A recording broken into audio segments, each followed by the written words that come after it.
Hey everybody, welcome back to this week's Dark Avenger Comic Book review. After a half-hour intermission because of the batteries, we have 3 comic books left, 1 of Mike's, 2 of mine, and let's hope this works this time. Uncanny Avengers issue number 2. And if you haven't noticed already, by the way I'm talking about this book, I've already reviewed this and then the battery died, so I'm reviewing this now for the second time. It's okay, I could talk about this a bit differently because I screwed up a bit. And same thing with my comic as well. With Uncanny Avengers, I started up here and I ended over here. This book is a book that continually is fluctuating up and down and up and down. And I'm going to explain this book to you, how I started liking it, and then at the end of the book I'm like, wow. Okay, so the book starts off with Logan showing up where Avalanche caused the incident in the last issue, and the Avengers are cleaning up. People have died. You know, you got people holding candles out, and you have police and firemen and EMTs all over there, you know, helping the Avengers and everybody clean up shop. And Wolverine shows up, and he finds only 1 dead body, and then out of nowhere Thor shows up and says, "For years I've witnessed this enmity between mutant man and mutant. I believed the resolution to the simple would to simply be a matter of time." This is so hard to read, Thor. "That the inherent nobility of mankind would prevail and peace would follow. It is no longer a conflict I wish to stand by and let run its course." Of course, because this is the Uncanny Avengers. "Whoever did this wanted to start a war. They will have one. This craven has earned the full attention of Thor, God of Thunder." And you just see Thor, he's like super serious in this at this point.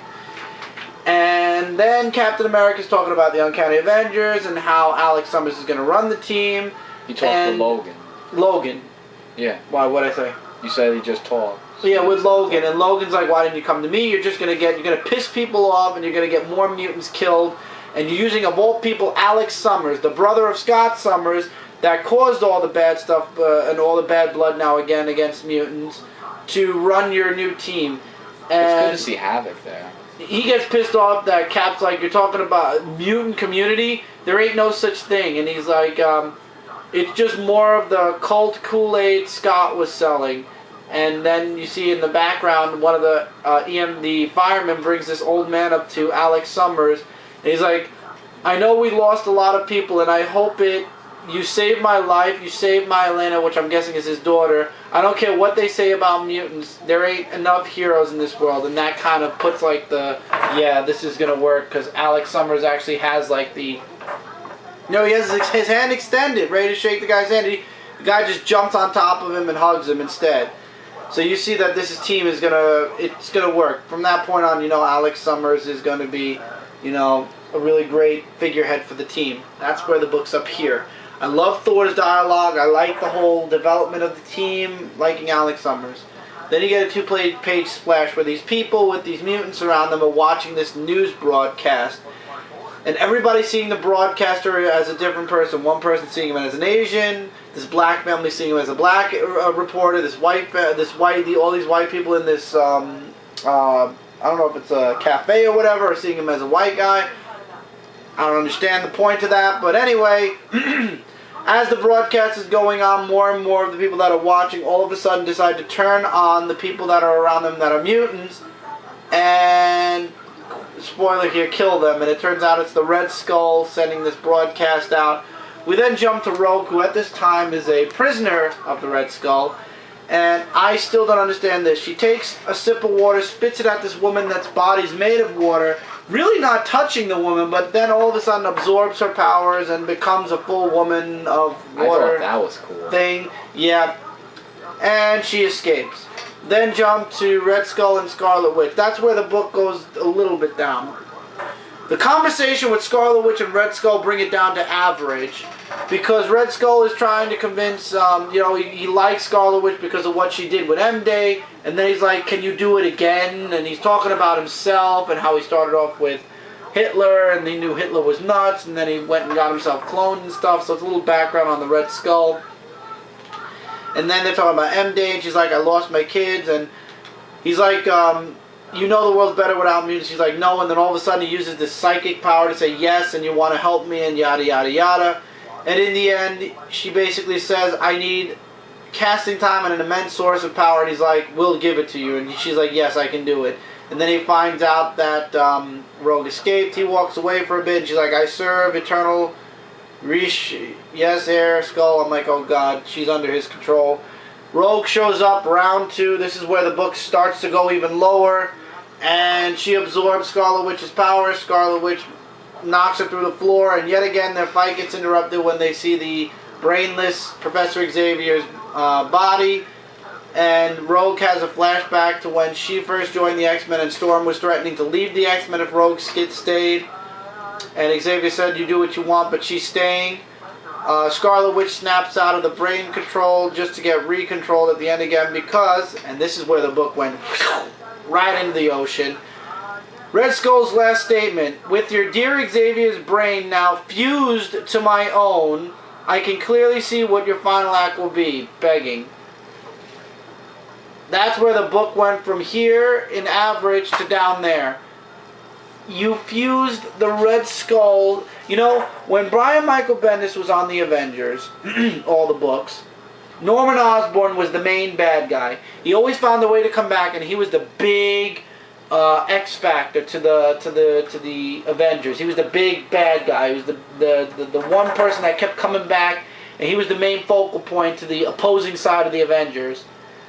I'm guessing now with Mr. Remender and everybody else working on the Avengers, it's going to be Mr. Red Skull with Professor Xavier's brain fused to him. If you fuse the Red Skull's brain with Xavier, how did he get his powers? You'd think he'd only have his knowledge, not his powers. I don't know, in my opinion, I think that it's... I thought it was a gene in the blood, not a gene in the brain. In my opinion, I don't really think he should have Professor Xavier's powers. I mean, no, not from the brain. How did that happen? That's like if you cut Iceman's brain out and put it in, infused it with the Red Skull, he would become Iceman? I don't know. They should explain how, but even if they explain how do you fuse? What do you do? Take the brain and just with his brain? I don't know. I mean, I think it just doesn't make sense in that it shouldn't. I mean, does the Red Skull have 2 brains in his head now? Wouldn't he have a bigger head? Probably with a cranium, bigger cranium. I hope this is just for the first story arc. I really do. And then when we get to the next story also arc, that you also said if Legion found out. Oh yeah, I said this in the last part. If Legion finds out from X-Men Legacy, oh boy, I'd love to see what he's going to do to Red Skull.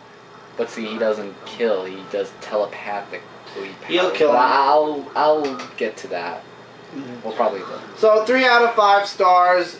I can't wait for the next story arc. I'm getting tired of the Red Skull already with the fusing of Professor Xavier's brain, really.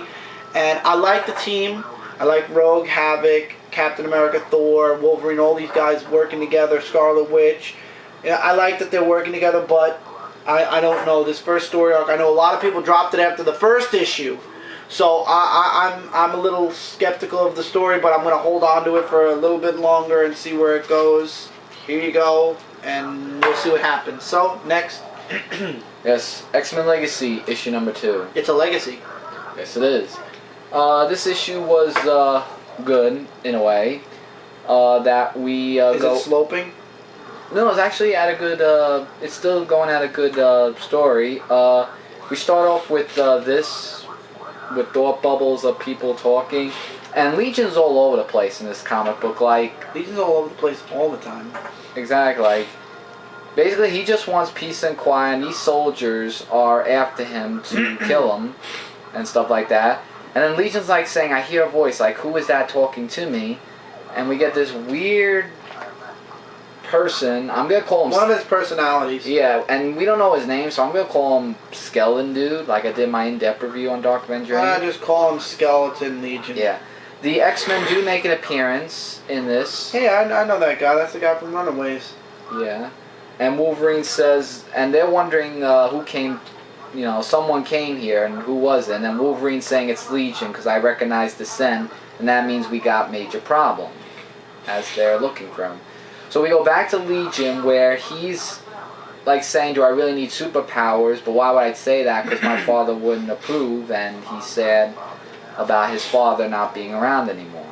And there are just lots of other things that happen, and the skeleton dude's like saying, you know, these soldiers are gonna kill you, so you should kill them, and he doesn't believe in killing. And he's like saying, you know, and he talks about his father, saying, don't talk about my father, and the X-Men are good people, and he's like saying, no, they're not. They're morons about equality and tolerance, and he just talks bad about him, and even his father, where the more he talked about it, he just snapped out of it. Even when killing the soldiers, he just snapped using telepathic powers, and it was just all over the place. And it was a little bit confusing at first, but then I got the gist of what's going on. And this last panel, which actually is making me pick up other issues, he's saying that's one power sword and just a couple hundred to go. A couple 101. Meaning to kill the mutants. And that's to be continued. I want to just see what Legion's going to do with the X-Men, since that skeleton dude was telling him, saying that the X-Men are this and that. And it's one of his personalities. And I want to just see how his hunt for mutants, because the mutant hunt is on for Legion. I'm going to call him Legion now instead of David. And, yeah, 4 out of 5. I'm liking it, and I'll pick up the next issue and see what's new in store for Legion and the rest of the people. And sticking with X-Men for one more book, we have All New X-Men #2, and I loved it. And this is a 4.5 out of 5 star book. I only take a half star off because it was a very quick read. By the way, I just want to say the artwork was good as well. I forgot to point that out. Book starts off with Kitty Pryde and Iceman in the present looking for Hank because they want to go confront Cyclops. And Kitty's like, "Where are you?" And then we go back in time where Beast is talking with the younger X-Men again. He's like, and Bobby's like, Scott right here is not going to do the mutant apocalypse.